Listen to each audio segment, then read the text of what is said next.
We're now on Daf Kuftes Amid Beis, but we really have to finish up one last piece about Chal, and that is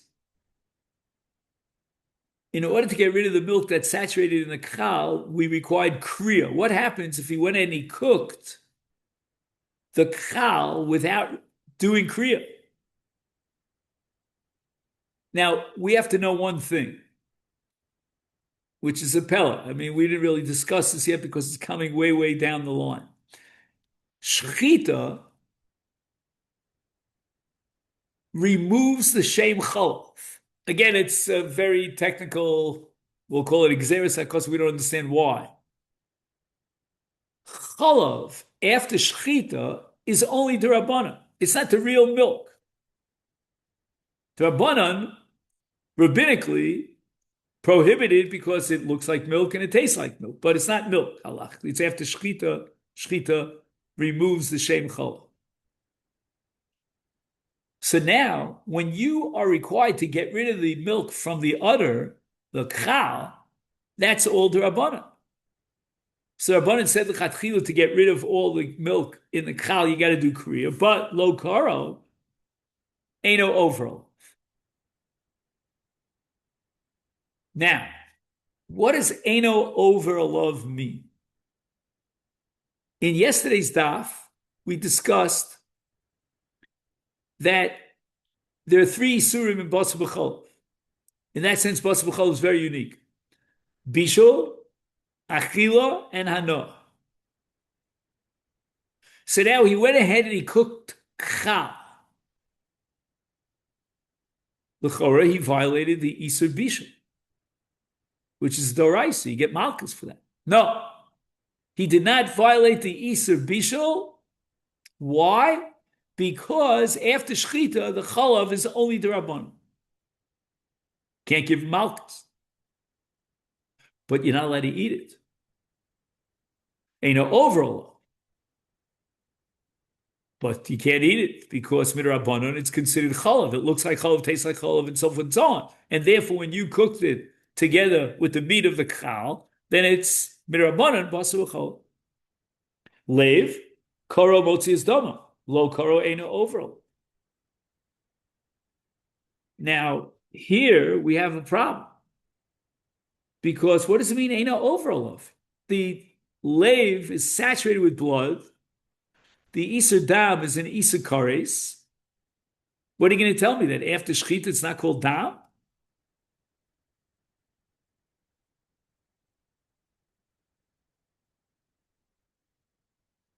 So this is a sugya in Masechta Ksubis, not here.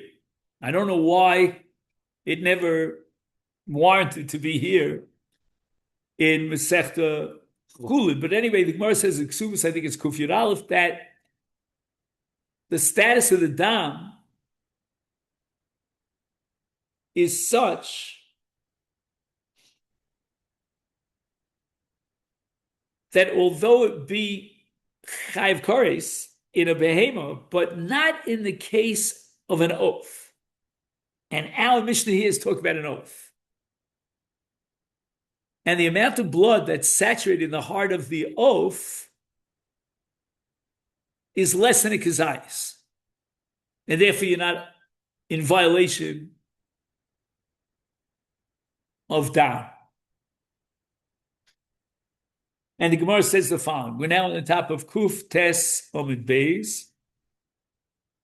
Omar Abzeir Amarav. Eino over Olavu Mutter. Is that what it means? He didn't do Kriya. And he didn't get rid of the chalav. And he went and he cooked the chal. And now he's going to eat the chal?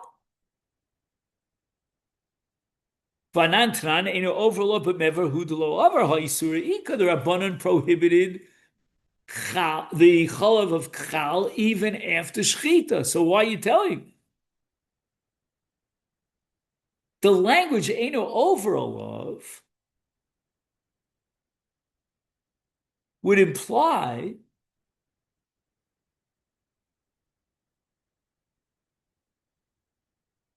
that it's still awesome. Why does Reb Zera say in the name of Rav that if you cook the chal with its cholov, without doing kriya, and you didn't remove the cholov, and this other is saturated with cholov, that you're allowed to eat it? How could that be? The Mishnah itself says Eina overall, implying that you're not allowed to eat it. That the Rabbanan consider it as cholov, even after shechita. More answers, Bedinu Suranami Leka. We're going to reinterpret the Mishnah so that it coincides with Rav. And the Rabbanan are only going to require Kriya L'chatchila. But b'di'evet, if you cook the, the udder, there's no Isur of Achila. But we're going to apply the old Aidi, the Ktani Reisha, Ktani Seifa principle that for literary symmetry, since in the Seifa, Alev Karo, Motzias Domo Lo Karo Eino over Olav, Hasam Mivru Delo Over Isura Ika, even though the oaf has a very limited amount of blood in its heart, but nevertheless Chatzi Shir Asa Torah, or Chatzi Shir Asa D'Rabbanan. So even though if he failed to do Kriya on the lave and remove its dam, and he went ahead and he cooked the lave with its dam, which I don't think I ever ate lave, I don't know. Anyway, so he certainly is not allowed to eat that, because even less than a kizayis of dam is prohibited. Is therefore Tananami Reishena overlap. So in order to maintain that symmetry, that mirror image between the Reish Seifa, the Mishnah of Rebbe uses that literally of Eina overlap. But really, Eina overlap doesn't mean that it's also to eat it, but you're allowed to eat it. Perhaps we could support Rav from a brisa, and if he went and he cooked the chal with its milk, and he fail to do kriya, he's allowed to eat the chal from the following brisa: the chal karo motzias chalbo lo karena overlove halev karo motzias domo lo karo liacha bishulo umuter. So what does it say in this brisa? It tells you that in the case of lave, you could do the kriya even after you cook it. That's okay, you cooked it, and now you can remove its dam. Lave hu deboy kriya. Apparently, if this brisa says that after you cook it, in the case of lave, you require kriya, the implication is that in the reisha, in the first case of chal, when you cooked it, you don't require kriya. Avol chal lo boy kriya. The Gemara right now is unwilling to accept that when it says lo karo leacha bishulo, that refers even to the case of chal. So Gemara rejects it and says dilma levu desagile bekriya, aval chal lo sagile bekriya. Maybe it works just in the opposite direction. We have to be more machmer in chal than in leiv. And the reason for this is because leiv is considered shi'i, shin ayin yud, which means shin yud ayin yud, which means it's very smooth, has smooth surface, as opposed to chal, which has like crevices. So therefore, in the case of leiv, we're going to say that the leiv itself did not absorb the dam. And therefore, whatever dam might be there is not really absorbed in the meat of the lave, and therefore you could do kriya even after it's cooked. But the udder is soft meat, soft flesh, and it absorbs the milk in the flesh itself, and therefore you can't tear it open after you already cooked it or roasted it, because the milk became absorbed into the meat and cannot be extracted.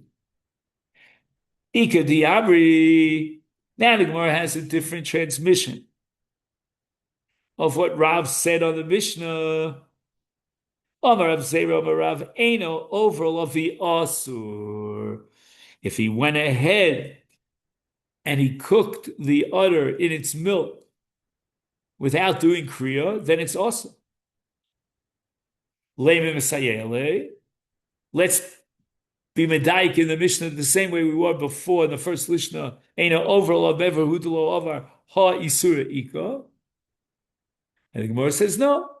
Again, we're going through the same logic. Bidinu di isura nami leka. We can reject Rav, and there's no proof from the Mishnah like Rav. And even though the shechita was mafkir the shem cholav and the isa cholav is only the rabbanon, but nevertheless, the rabbanon prohibited that mixture of chal with its milk after you cooked it without tearing it. Overall of the hasabi avid hudulo avda isura ika tananami reisha ena overall of.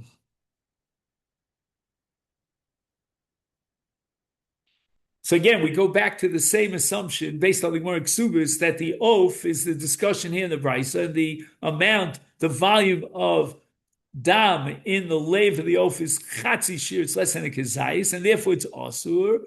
And even though you don't get malchus for eating that dam because it's less than a shir of a kezayis, but nevertheless you're not allowed to eat half of a kezayis. So therefore in the Sefer it says Eino overall. Which means what?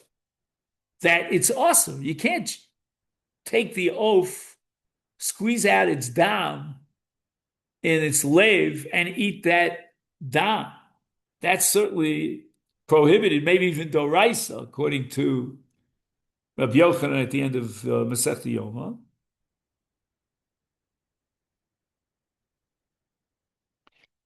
And now, even though according to the Lishna Basra, it's asur to eat the chal if he cooked it without kriya, that's Rav Shita in the Lishna Basra the Amri, but nevertheless there's no proof from our Mishnah. From the diuk that it says ain't overlove, meaning you don't get malchus, but it's certainly asur. No, maybe it's mutter. Why does it say ain't asur? Ain't overlove? Because he's utilizing the same language that he has to utilize in the case of the lave, because in the case of the lave, for sure, it's Edo overall of the Chatzi Shir, but it's us. Toshma. Now, the Gemara has a brisa, and this brisa is going to prove that you're allowed to eat the chal after you cooked it without doing kriya. Why? Because koro umotzi es chal, lo koro, Eino overlove. Halev koro motzi es damo. Lo koro. Koro liacha bishulo muta. Right? Rav in the second Mishnah says that if you cooked it, it's asur in the case of chal. But this brisa indicates that you don't even need kriya if you cooked it without doing kriya in the case of chal. Only in the case of the lave, where we want to get rid of that chatzi shir of dam, then we require kriya, if not betchilel and basof. But the implication is that in the case of chal, then it's mutter. You don't have to bother with the second kriya. And the Gemara rejects it. It says dilma levu desagile bekriya v'chal lo sagile bekriya. Maybe it means just the opposite. That although that minimum amount of dam in the lave of the oaf can be removed subsequent to the cooking, the bishul, through a late act of kriya, but in the case of the udder, it's awesome. The Rabbanan said it has a shem chala. And kriya is not going to help you because, as we said before, the nature of the skin and the flesh of the udder, as opposed to the flesh of the lave, is such that it's got cracks and crevices, and kriya is not going to work after bishul because already the milk has saturated and penetrated into the chal. Tanya Kedlushna Kama de Rav. And now we're going to bring a proof from a brisa to support Rav according to the Lishna Kama. And if you recall, the Lishna Kama holds that you're allowed to drink, you're allowed to eat the chal if, even though you didn't do kriya, but you went in and cooked it. Chal shebishla v'chal muter. That's about as explicit as you can get. That's exactly Rav Shita, the Lishna Kama. Okay, now we talk about keva. Now, the fancy Latin word for keva, we had it a few times, is the abasum, abomasum. Right? That's the stomach.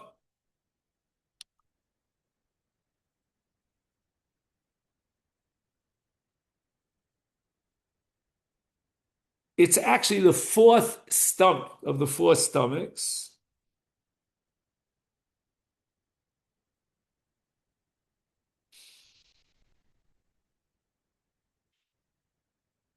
And we're talking about a nursing lamb or a calf, as the British would say, which contains the milk that the offspring suckled from its mother.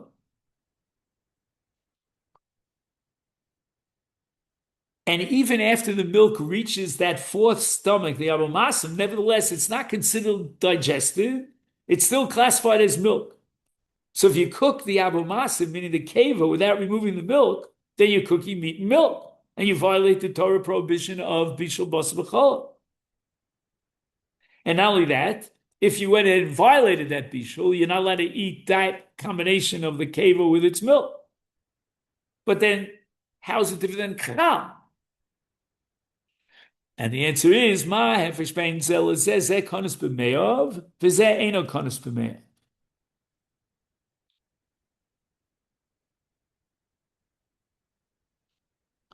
Now, I'm not exactly sure what the me'ov is here. I don't think the word me'ov here means a stomach. I don't think so, because the udder has a stomach. Zeh eino konos b'me'ov. Let me just read to you what he says here in the note. The milk collected in the abomasum emerged from the animal's udder.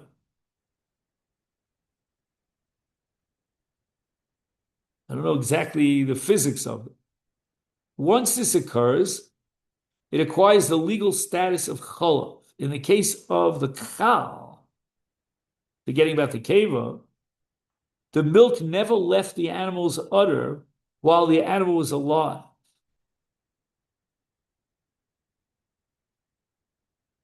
So milk inside the udder is not chalav according to the Torah law. It's only when it emerges.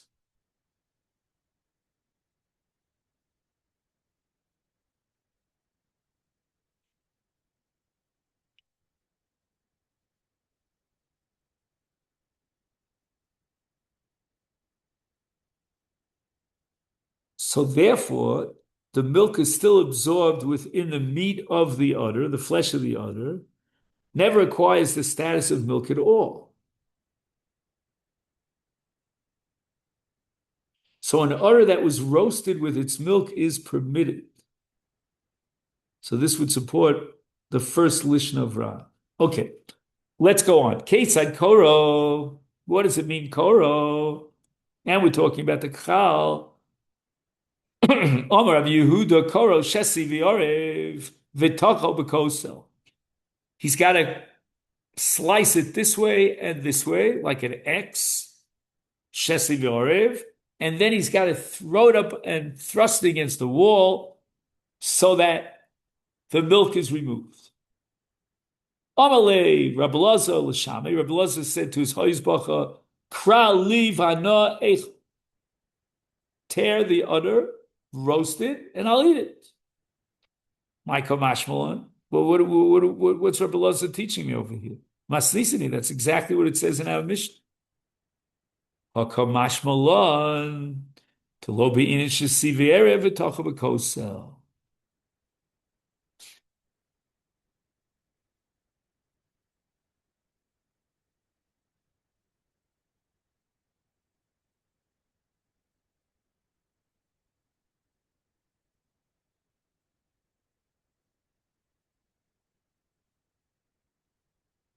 Okay, so here we have a whole discussion in Rashi. And again, it requires a lot of work. We're just going to go through the mechanics of Rashi. Rashi says that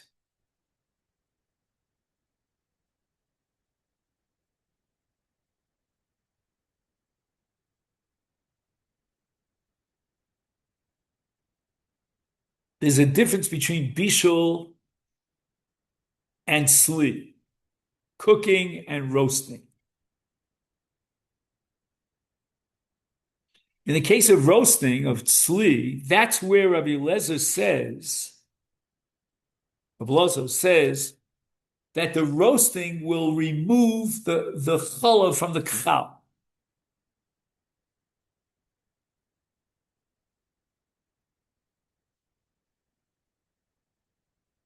Rabbi Yehuda says that you have to do shesi v'orev and then throw it up against the wall to squeeze out the milk.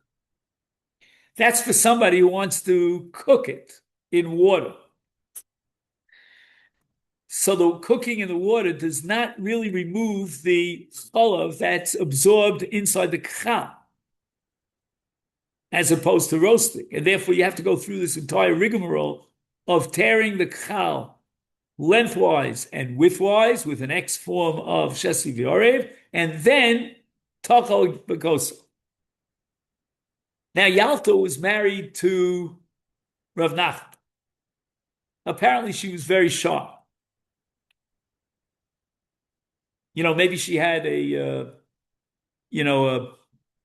master's degree from Harvard or Yale. I don't know. But listen to how smart she is. She turns to her husband of Nachman. She says to him an amazing concept. Anything that the Torah prohibited us from eating, the Torah allowed us to eat something that has that ta'am of Isur. For example, and we go through a whole rigmarole. Asan ladama, Torah says you're not allowed to eat dam. Sharlan kavda, but yet you're allowed to eat liver. And liver is so saturated with blood that you have the taste of the blood. Nida, Torah says you can't have relations with a woman who had a discharge from her, vaginal bleeding, but yet dam tar after she gives birth, right? We go through the 2 weeks for a male birth, and then 4 weeks for a female, and after that we have dam tar. You same dam nida, yet it's tar. Kalev.